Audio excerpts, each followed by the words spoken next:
Hello, hello, hello, hello. I'm back. It was a bit of a long break, longer than I wanted. Oh, I'm sorry. Hi, I'm back to read some stories for Monday Night Moods, where a drunken storyteller who doesn't drink on stream anymore, uh, dives into folklore, religion, and all the wonderful weird stuff. Um, and yep, so we finished. What did we finish? Paradise Lost. That's what I read last time. Paradise Lost. We finished that one. And we are now diving into Dante Alighieri's trifecta, well, at least one of them. The Divine Comedy. We are going to dive into Hell, or the Inferno. We shall be reading that this time round. All the links and things will be in show notes and whatever, wherever you find it, to the version I'm reading.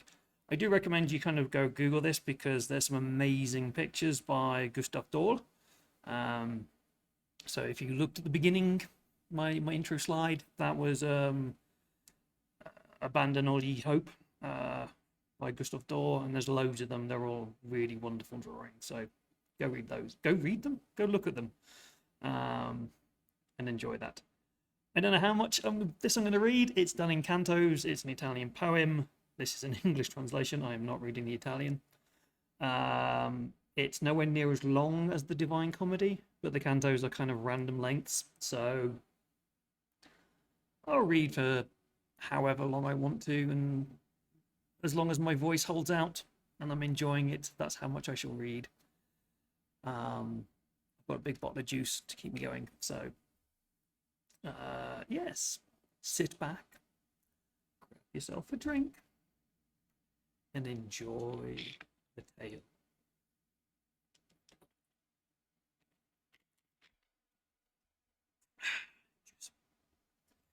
Hell, or the Inferno, by Dante Alighieri, translated by the Reverend H.F. Carey, illustrated by M. Gustav Dahl. Canto 1.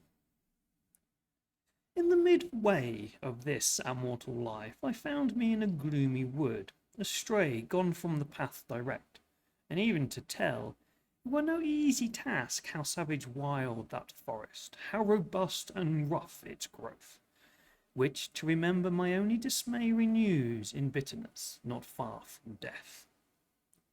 Yet to discourse of what their good befell, all else will I relate discovered there. How first I entered it, I scarce can say. Such sleepy dullness in that instant weighed my senses down, when the true path I left, by when a mountain's foot I reached, were closed the valley that had pierced my heart with dread.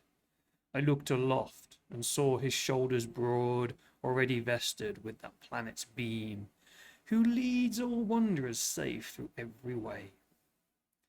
Then was a little respite to the fear that in my heart's recesses deep had lain, all of that night so pitifully past, and as a man with difficult short breath, forspent with toiling scrapped from sea to shore, turns to perilous wide wastes and stands at gaze, even so my spirit, that yet failed, struggling with terror, turned to view the straits that none hath passed and lived, my weary frame after short pause recomforted again.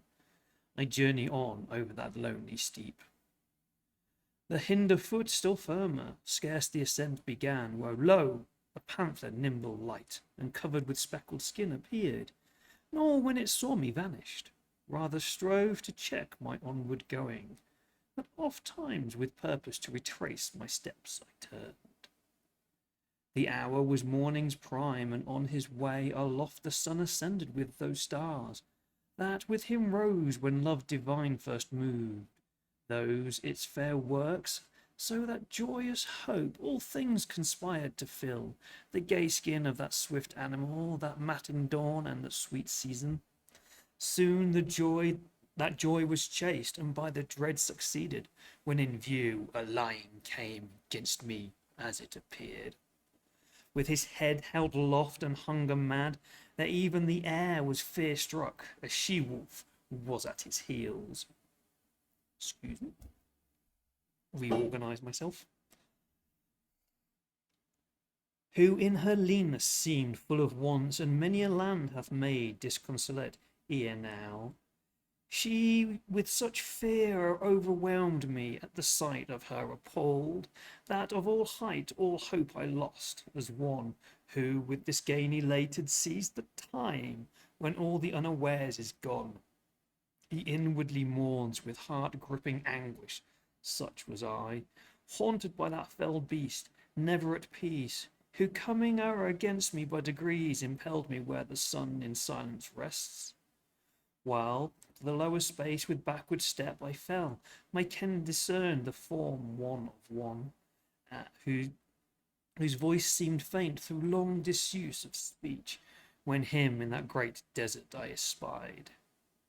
Have mercy on me, cried I aloud, spirit or living man, whatever thou be. He answered, now not man, man's once was I, and born of Lombard parents, Mantuan both by country.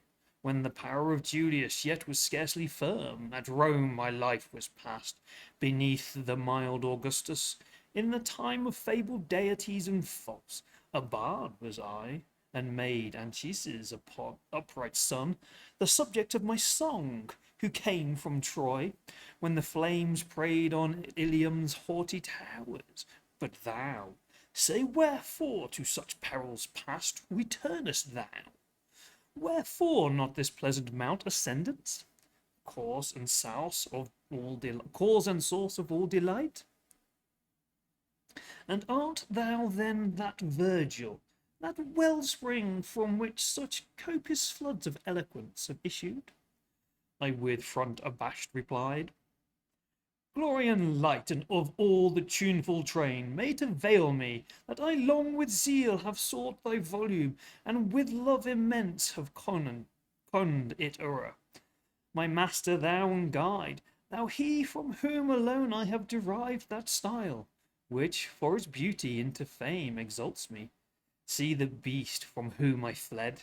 O save me from her, thou illustrious sage. For every vein and pulse throughout my frame she hath made tremble.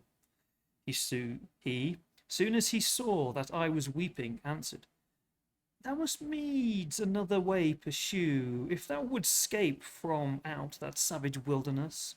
This beast at whom thou criest, her way will suffer none to pass, and no less hindrance makes than death. So bad and so accursed in her kind, that never sated is her ravenous will. Still after food more craving than before. To many an animal in wedlock vile she fastens, and shall yet to many more, until that greyhound come, who shall destroy her with sharp pain.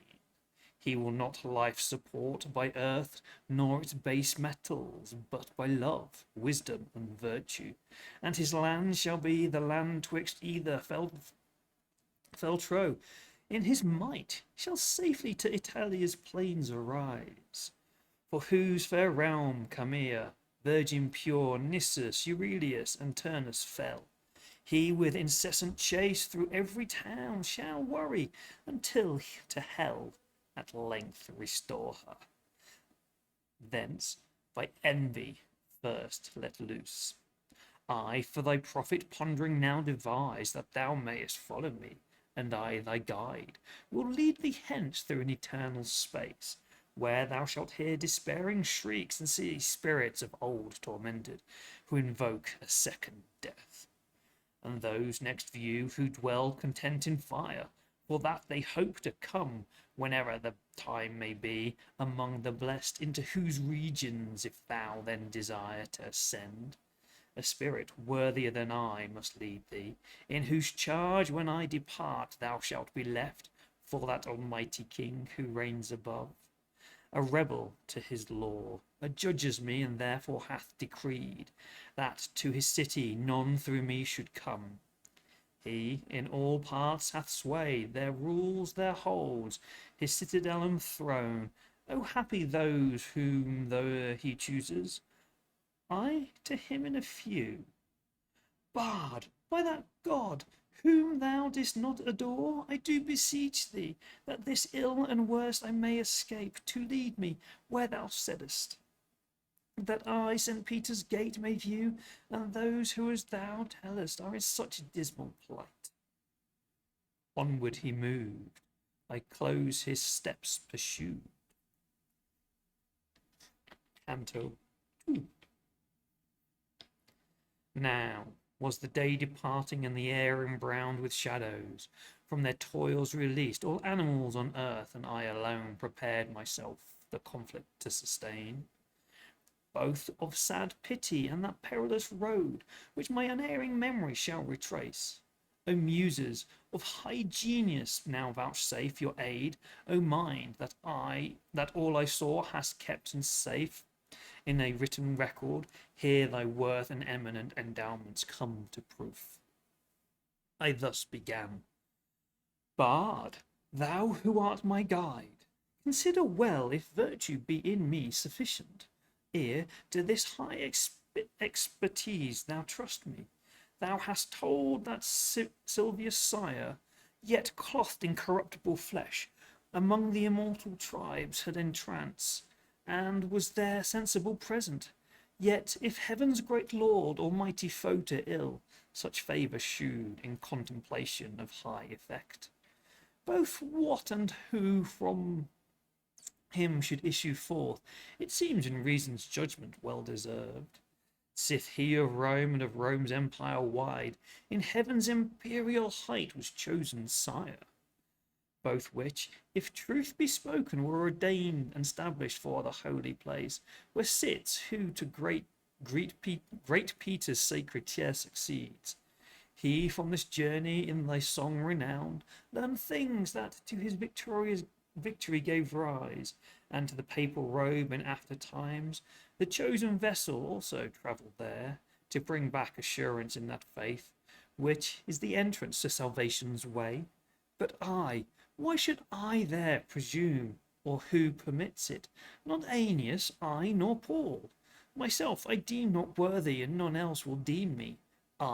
If on this voyage then I venture, fear it will in folly end. Thou who art wise, better my meaning knowest than I can speak. As one who unresolves what he hath late resolved, and with new thoughts changes his purpose. For his first intent removed, even such was I on that dung coast, wasting in thought my enterprise, at first so eagerly embraced. If right thy words I scan, replied that shade magnanimous, thy soul is by vile fear assailed, which oft so overcasts a man, that he recoils from noblest resolution, like a beast, at some false semblance in the twilight gloom.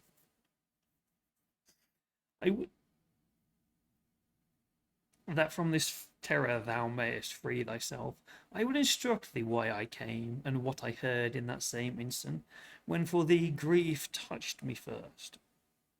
I was among the tribe who were rest suspended, when a dame so blessed and lovely, I besought her to command, called me. Her eyes were brighter than the star of day, and she with gentle voice and soft angelic turn her speech addressed. O courteous shade of Mantua, thou whose frame yet lives and shall live long as nature lasts, a friend, not of my fortune but myself, on the wide desert in this road has met hindrance so great, that he through fear has turned. Now much I dread lest he past help have strayed, and I be risen too late for his relief. From what in heaven of him I heard, speak now, and by thy eloquent persuasive tongue, and by all means for his deliverance meet. Assist him, so to me will comfort spring. I who now bid thee on this errand forth, am Beatrice, from a place I come. Note, Beatrice. I use this word as it is pronounced in the Italian, as consisting of 4 syllables, of which the third is a long one. Revisited with joy, Love brought me thence, whom prompts my speech, when in my master's sight I stand thy praise to tell him I oft will tell. So then was silence, and I thus began. O lady, by whose influence alone mankind excels whatever is contained within that heaven which hath the smallest orb, so thy command delights me, that to obey, if it were done already, would seem late. No need hast thou further to speak thy will, yet tell the reason why thou art not loth to leave the ample space, where to return thou burnest, for this centre here beneath. She then, since thou so deeply wouldst inquire, I will instruct thee briefly, why no dread hinders my entrance here. Those things alone are to be feared, whence evil may proceed. None else, for none are terrible besides. I am so framed by God, thanks to his grace, that any sufferance of your misery touches me not, nor flame of that fierce fire assails me. In high heaven a blessed dame besides, who mourns with such effectual grief that hindrance, which I send thee to remove, that God's stern judgment of her will inclines. To Lucia calling, her she thus bespake. Now doth thy faithful servant need thy aid, and I command him to thee. At her word sped Lucia, of all cruelty the foe, and coming to the place where I abode, seated with Rachel, her of ancient days, she thus addressed me. Though thou praise of God, Beatrice, why is not thy succour lent to him? Why so much loved thee as to leave for thy sake all the multitude admires? Dost thou not hear how pitiful his wail? Nor mark the death which in the torrent flood, swell mightier than a sea, him struggling holds, ne'er among men did any with such speed haste to their profit, flee from their annoy, as when these words were spoken. I came here down from my blessed seat, trusting the force of thy pure eloquence, which thee and all who well have marked it into honour brings. When she had ended, her bright beaming eyes, tearful she turned aside, whereat I felt redoubled zeal to serve thee. As she willed, thus am I come. I saved thee from the beast, who thy near way across the goodly mount prevented. What is this comes over thee then? Why dost thou hang back? Why in thy breast harbour thy vile fear? Why hast not courage there and noble daring? Since three maids so blessed thy safety plan, even in the court of heaven so much certain good my words forebode.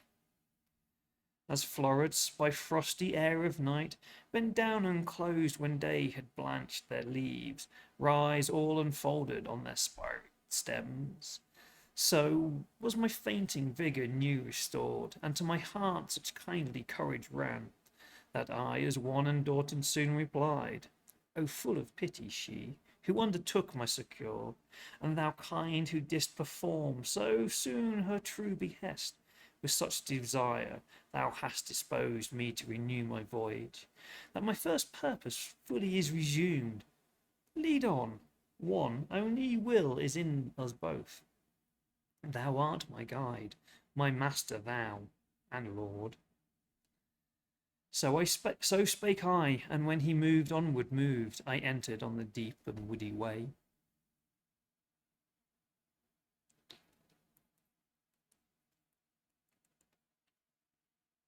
Excuse me, it's hot. Canto 3. Thou may you pass into the city of woe, thou may you pass into eternal pain. Through me you pass into the city of woe, through me you pass into eternal pain, through me among the people lost for I, justice the founder of fabric moved. To rear me was the task of power divine, supremest wisdom and primeval love. Before me things create were none, save things eternal and internal I enjoy. All hope abandon ye who enter here. Such characters in colour dim I marked over a portal's lofty arch inscribed, whereat I thus: Master, those words import hard meaning. He as one prepared replied, Here thou must all distrust behind thee leave. Here be vile fear extinguished. We are come where I have told thee we shall see the souls to misery doomed, who intellectual good have lost.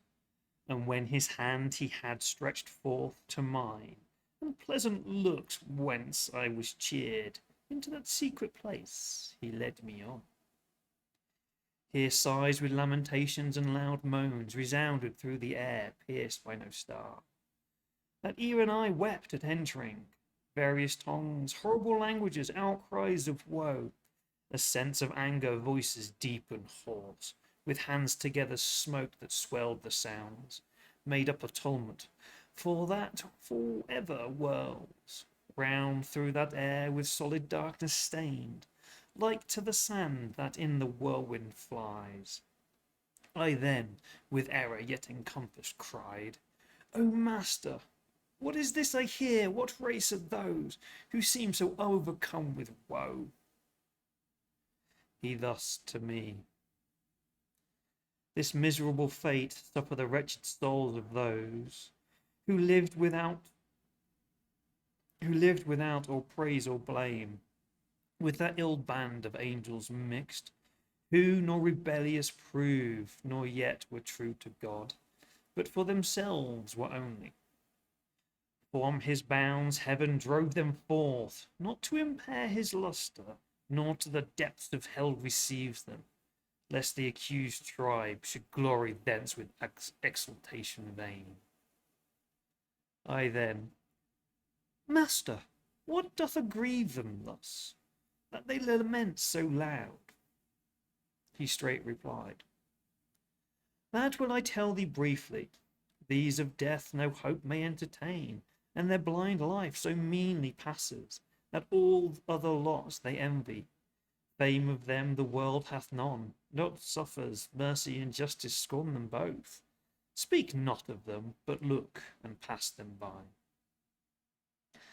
And I, who straightway looked, beheld a flag, and whirling ran around so rapidly that it no pause obtained, and following came such a long train of spirits, I should ne'er have thought that death so many had despoiled. When some of these I recognized, I saw and knew the shade of him who, to base fear yielding, abjured his high estate. Forthwith I understood for certain this tribe of those ill spirits, both to God displeasing, and to his foes the wretched, who never lived, went on in nakedness, and sorely stung by wasps and hornets, who bedewed their cheeks with blood that mixed with tears dropped to their feet, and by disgustful worms was gathered there. And looking further onwards I beheld a throng the shore of a great stream, whereat I thus: Sir, grant me now to know whom here we view, and whence impelled they seem so eager to pass over, as I discern through the blear light. He thus to me in a few: This shalt thou know, soon as our steps arrive beside the woeful tide of Acheron. Then with eyes downward cast and filled with shame, fearing my words offensive to his ear, till we had reached the river, I from speech abstained. And lo, toward us in a bark comes an old man, hoary, white with eld, crying, Woe to you, wicked spirits! I hope not to ever see the sky again. I come to take you to the other shore across, into eternal darkness, there to dwell, in fierce heat and in ice. And thou, who there standest, live spirit, get thee hence, and leave these who are dead. But soon as he beheld, I left them not. By other way, said he, By other haven shalt thou come to shore, not by this passage thee a nimbler moat must carry. Then to him the spake my guide, Charon, thyself torment not, so 'tis willed, where will and power are one, ask thou no more. Straightway in silence fell the shaggy cheeks of him the boatman o'er the livid lake. Around those eyes glared wheeling flames. Meanwhile these spirits, faint and naked, colour changed, and gnashed their teeth. Soon as the cruel words they heard, God and their parents they blasphemed, the humankind, the place, the time and seed that did engender them and give them birth. Then all together, sorely wailing, drew to the cursed strand that every man must pass who fears not God. Charon, demonic form with eyes of burning coal, collects them all, beckoning, and each that lingers with his oar strikes, as fall off the light autumnal leaves, one still, another following, till the bow strews all its honours on the earth beneath. Even in the like manner Adam's evil brood cast themselves one by one down from the shore, each at a beck as falcon at his call. Thus go they over through the umbered wave, and ever they on the opposing bank be landed. On this aside another throng still gathers. Son, thus spoke the courteous guide, those who die subject to the wrath of God, all here together come, for every clime and to ever pass the river are not loth. For so heaven's justice goads them on, that fear is turned into desire.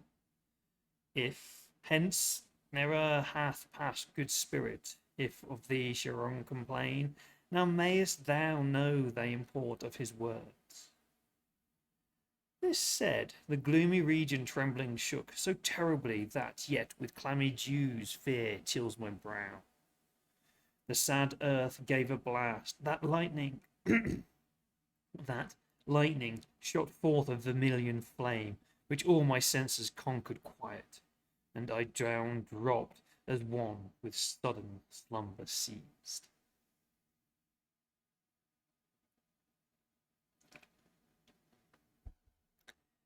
Canton 4. Broke the deep slumber in my brain a crash of heavy thunder, that I shook myself, as one by main force roused. With an upright, my rested eyes I moved around and searched with fixed ken to know what place it was wherein I stood. For certain on the brink I found me of a lamentable vale, the dread abyss that joins a thunderous sound of plaints innumerable, dark and deep, and thick with clouds o'erspread. Mine eye in vain explored its bottom, nor could aught discern. Now let us to the blind world there beneath descend. The bard began, all pale of look, I go the first, and thou shalt follow next. Then I, his altered hue perceiving thus, how may I speed if thou yieldest to dread, who still art wont to comfort me in doubt? He then, the anguish of that race below with pity stains my cheek. With thou for fear mistakest, let us on. Our length of way urges to haste. Onward, this said, he moved, and entering led me with him on his hound, on the bounds of the first circle that surrounds the abyss. Here as mine ear could note, no plaint was heard except the sighs that made the eternal air tremble, not caused by tortures, but from grief felt by those multitudes many and vast, of men, women, and infants. Then to me the gentle guide, inquirest thou not what spirits are these which thou beholdest? Ere thou pass farther, I would thou know that these of sin were blameless, and if aught they merited, it profits not, since baptism was not theirs, the portal to thy faith. If they believe the gospel lived, they serve not God aright, and among such am I. For these defects, and for no other evil, we are lost. Only so far afflicted that we live despairing without hope? So grief assailed my heart at hearing this. For well I knew, suspended in that limbo, many a soul of mighty worth. Oh, tell me, sire, revered, tell me, my master. They begin through wish of full assurance in that holy faith which vanquishes all error.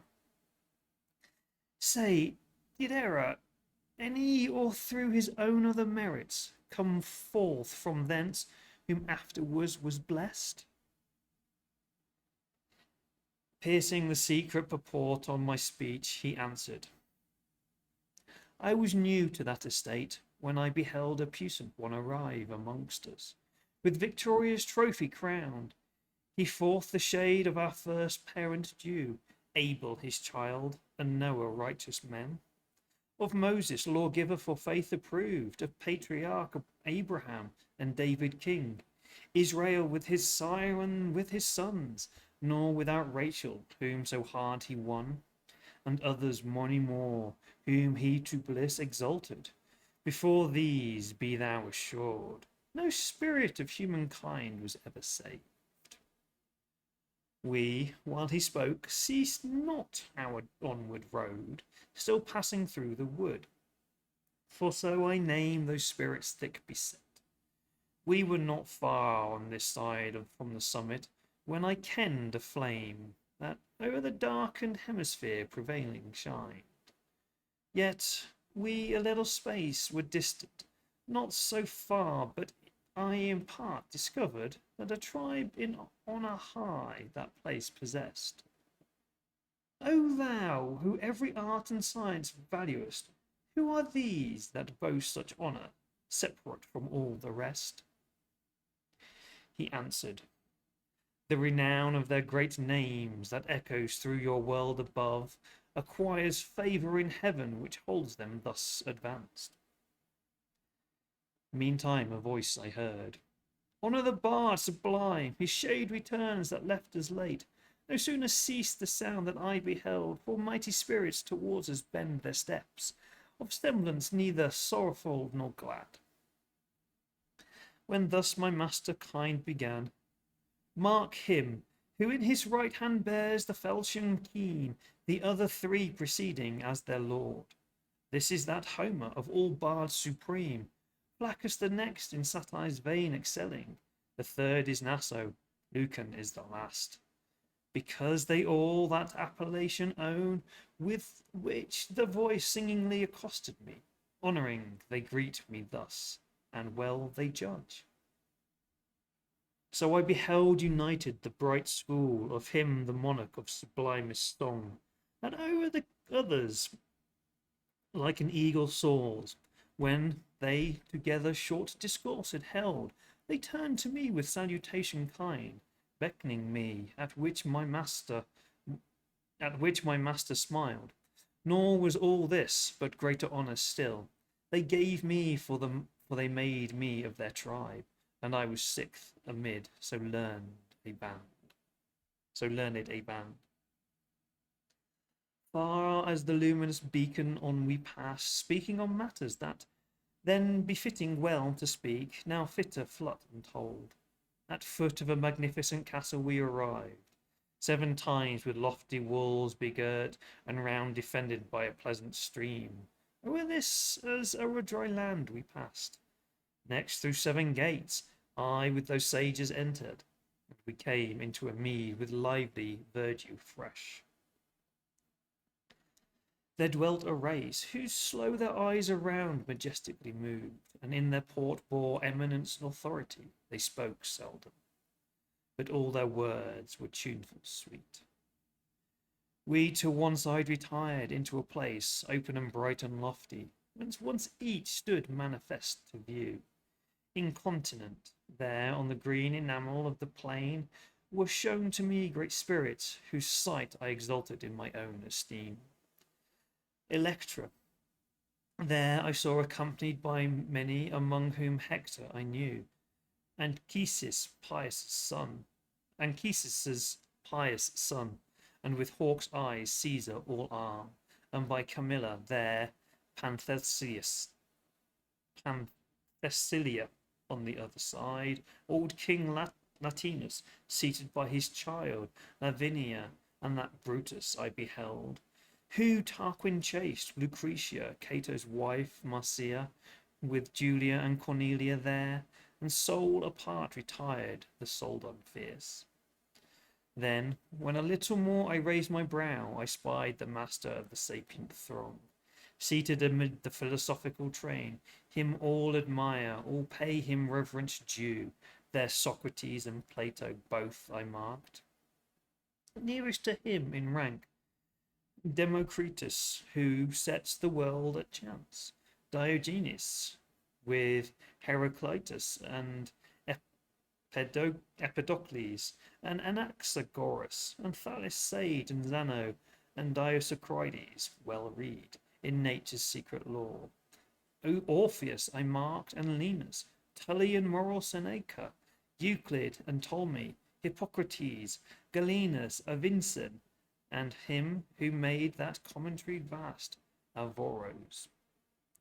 Of all to speak at full were vain attempt, for my wide theme so urges that oft times my words fall short of what bechanced into the six associates part.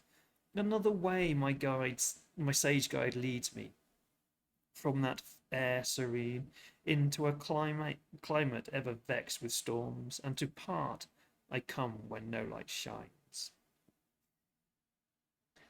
Canto 5. From the first circle I descended thus down to the second, which a lesser space embracing so much more of grief contains, provoking bitter moans.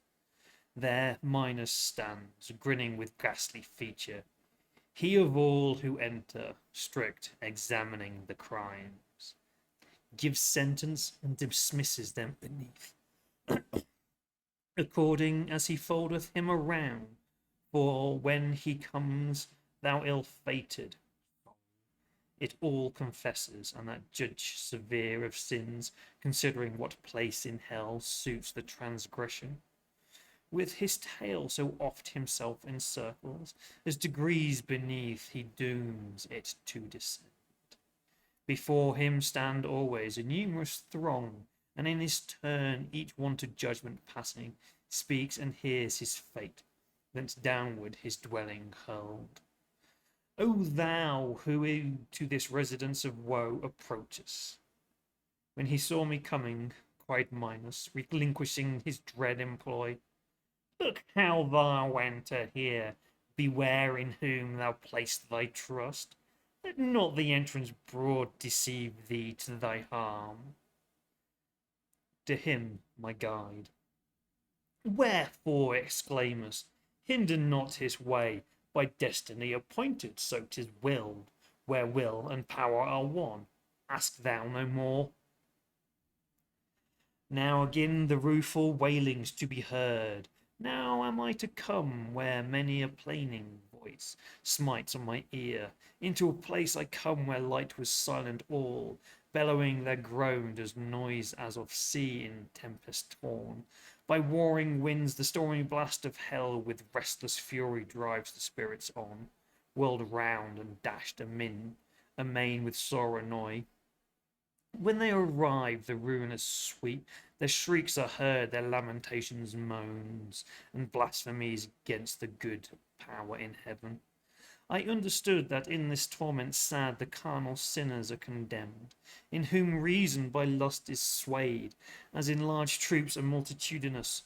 When winter reigns, the starlings on their wings are borne abroad, so bears the tyrannous gust those evil souls.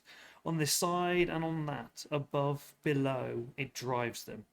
Hope of the rest to solace them, it's none, nor even of milder pangs, as cranes chanting their dolorous notes traverse the sky, stretched out in long array. So I beheld spirits who came loud, wailing, hurried on by their dire doom. Then I, instructor, Who are these? Why the black air so scourged? First among those of whom thou questioned, he replied. O'er many tongues was empress. She in vice of luxury was so shameless that she made liking be lawful by promulged decree. To clear the blame she had herself incurred. This is Semiramis, of whom 'tis writ that she succeeded Ninus, who espoused and held the land, which now the Soldan rules. The next in amorous fury slew herself, and to Sitius' ashes broke her faith. And then follows Cleopatra, lustful queen. There marked I Helen, for whose sake so long that time was fraught with evil. There the great Achilles, who with love fought to the end. Paris I saw in Tristan, and beside 1,000 more he showed me, and by name pointed them out, whom loved bereaved of life. When I heard my sage instructor name those dames and knights of antique days, o'erpowered by pity, well nigh in amaze my mind was lost, and I began, Bard, willingly I would address those two together coming, which seem so light before the wind. He thus, note thou when nearer they to us approach. Then by that love which carries them along entreat, and they will come. Soon as the wind swayed them towards us, I thus framed my speech. O wearied soul, O wearied spirits, come and hold discourse with us, if by none else restrained, as doves, by fond desire invited, on wide wings and firm, to their sweet nest returning home, cleave the air, wafted by their will along, thus issued from that troop, where Dido ranks, though they through the ill air speeding, with such force my cry prevailed, by strong affection earned. O gracious creature benign, who ghost visiting through the elemental obscure, us, who the world with bloody stain imbrued, if for a friend the king of all we owned. Our prayer to him should for thy peace arise, since thou hast pity on our evil plight. O whatsoever to hear or to discourse it pleases thee, that we will hear of that freely with thee discourse. While e'er the wind as now is mute, the land that gave me birth is situate on the coast, where Po descends to rest in ocean with his subsequent streams. Love that in gentle heart is quickly learned, entangled him by that far form, from me taken in such cruel sort as grieves me still. Love that denial takes from none beloved, caught me with pleasing him so passing well, that, as thou seest, yet he yet deserts me not. Love brought us to one death, kind awaits the soul who split our life. Such were the words at hearing which drowned I bent my looks, and held them there so long that the bard cried, What art thou pondering? I in answered thus, Alas, by what sweet thoughts, what fond desire, must they at length to that ill pass have reached? Then turning, I to them my speech addressed, and thus began. Francesca, your sad fate even to tears my grief and pity moves. But tell me, in the time of your sweet sighs, by what how love granted, that ye knew your yet uncertain wishes? She replied, No greater grief than to remember days of joy, when misery is at hand, that kens thy learned instructor. Yet so eagerly, if thou art bent to know the primal root, from whence our love gat being, I will do, as one who weeps and tells his tale. One day, for our delight, we read of Lancelot, how him love thralled, alone we were, and no suspicion near us. Oft times by that reading our eyes were drawn together, and the hue fled from our altered cheeks. But at one point alone we fell, when of that smile we read, the wished smile, rapturously kissed, by one so deep in love than he who never from me shall separate. At once my lips all trembling kissed the book and right of doth. Both were love purveyors. In its leaves that day we read no more. While thus one spirit spake, the other wailed so sorely that heart struck I through compassion fainting, seemed not far from death, and like a corpse fell to the ground. I think I'll stop there. 5 cantos is enough. We shall begin again next time in Canto 6. I think, if I remember correctly, there's 32 cantos. They're all of varying lengths, so yes, we have entered the levels of hell. We have abandoned all hope, so to speak. We have crossed the Acheron. We have met Charon. We've met Virgil. But yeah, cool. Enjoyable. Sorry about not being able to pronounce half those Greek names. You know me and pronunciations. They never go well. So yes, you can join me on Wednesday back over on Stolen Fires, where we are continuing the Tales from the Loop game. It should be coming to a close soon. I think maybe 2-3 more episodes at most. In theory, on Fridays, we are running Old Gods of Appalachia on Stolen Fires as well. This is the most cursed game. I think we've had 2 sessions in like 4 months. So it will start at some point. Maybe. We'll see. And all that stuff. Go find me on social. Oh, video just went up on YouTube for Vazine, where I get to play Vessen. I actually get to play it. And I didn't try to burn everything down, honest. You'll have to watch it to find out. So that's cool. Anything else? Don't think so. I'm going to record a podcast episode this week. I'm going to read some gothic horror, as always. So, all that is left for me to say is goodbye, my friends.